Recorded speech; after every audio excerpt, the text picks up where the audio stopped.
Yan, kasaka, magandang umaga po sa inyo lahat.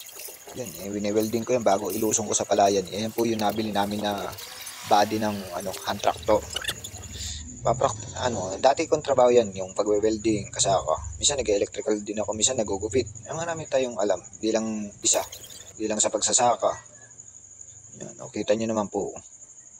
Hindi na ako nagsapatos dyan, gawa na sobrang init kasaka, kaya ginawa ko na lang, nagtsinelas ako, pero delikado rin yan. Sabi ko, dito lang naman saka sa bahay lang, kasaka.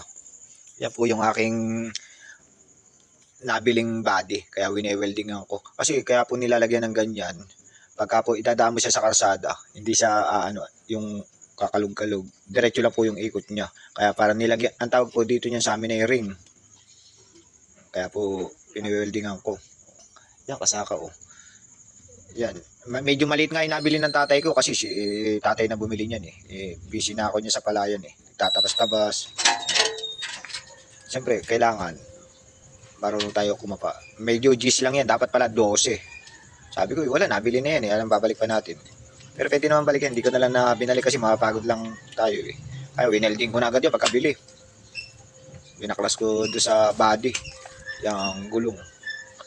Para po pagdaan niya sa palayan. Palayan, maganda siya, okay pagka walang gulong.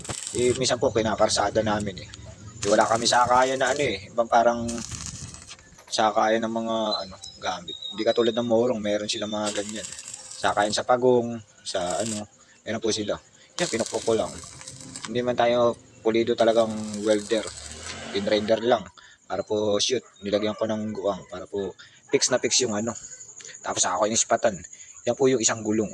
Siyempre, pagka yung winelding mo, kailangan inasa yung mga baka lumabis Yan, yung tatay ko tinuturo kasi tatay ko na-stroke nga Kaya siya yung picture sa akin kasi sabi ko, tingnan mo nga, marunong ako mag-welding pero pagka ganyan, parang pangalawang beses ko pa nag-welding sa gulong. Sabi niya, ituloy mo lang yan, basta idikit mo masyado para hindi siya tatalbog-talbog pagka yung ilalakad mo sa karsada.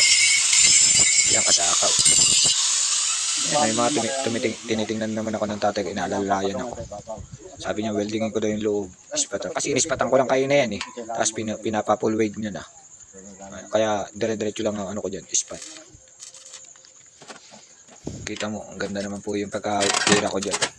Hindi man tayo pinaka-veteranong welder. Tingnan mo, kaliwa pa yung ginamit dyan. Kasaka. Iba ka, kasaka. Siyempre, kaliwat kanan. Minsan, pagka walang trabaho, pagka nakatanim na, siyempre, tingin-tingin na lang muna sa palayan. Nag-ano naman tayo, nagugupit. Yan. Yan ang tagal umispat to. Siyempre, naninibago tayo sa paggamit ng mga Yan, inaayos ko yung pag-welding. Siyempre, kailangan pulido para hindi mababaklas siya. Pagka nabaklas siya sa ng palayan, mahirap yan. Tatanggalin mo pa yan. Kita nyo yung teacher ko, yung tatay ko. Tinuturo niya, nakalimutan mo, ispatan mo, yan. Tapos dito, tiningnan din namin kung baka, siyempre, binili namin yan ng buo, baka yung welding niya, kaya inayos ko pa ng ayos. Yan ang kasako. Yan naman yung isang gulong. Yan. Kita nyo naman. Yan po yung mag-comment na lang po kayo kung saan nakakarating ating videohan kasaka. Tayo pagod na, nagmotor pa tayo. Hindi pa naman tayo tapos sa palayan. Yan yung pangalawang gulong. Kasi dapat parehas na may parang ring tawagin dito sa amin. Ewan ko po sa inyo kung anong tawag po sa inyo pagka yung nilalagyan ng ganyan. Kung mapapansin nyo, medyo mapayat lang. Digis lang kasi maganda talaga dyan 12. Ayos na ayos po. Yan, medyo nahuli na natin yung temperature ng pag-ispat dyan. Dire-diretso lang ako. Yan, yung suot ko na yan, talagang yan, pang welding. Talagang maganda siya gamitin. Tapos ka pag gloves. Yung una kong welding talagang may may nagbigay lang sa atin na kaibigan na sponsor. Galing sa yung tatay ko lumapit ito, nakalimutan mo. Kaya mas maganda yung may nanonood. Kasi mas magaling sa atin ang mga nanonood, nakikita nila yung hindi natin nakikita. Lalo pagka nagwe-welding ka, kasaka. Yan hindi mo makikita kung kasi medyo maitim na yung tingin mo dyan Kaya mas maganda may tagatingin ka para alam mo kung alin po yung hindi mo pa na full weight. Kaya sana wag po kayo magsawang mag-like, mag-comment at mag-share Sa mga hindi pa po nakapollow, mag-follow na po kayo. Libre lang yan, kasaka. Hanggang dito na lang po, binilisan lang natin ang video. Siyempre, pagka tinagalan natin ang haba niyan.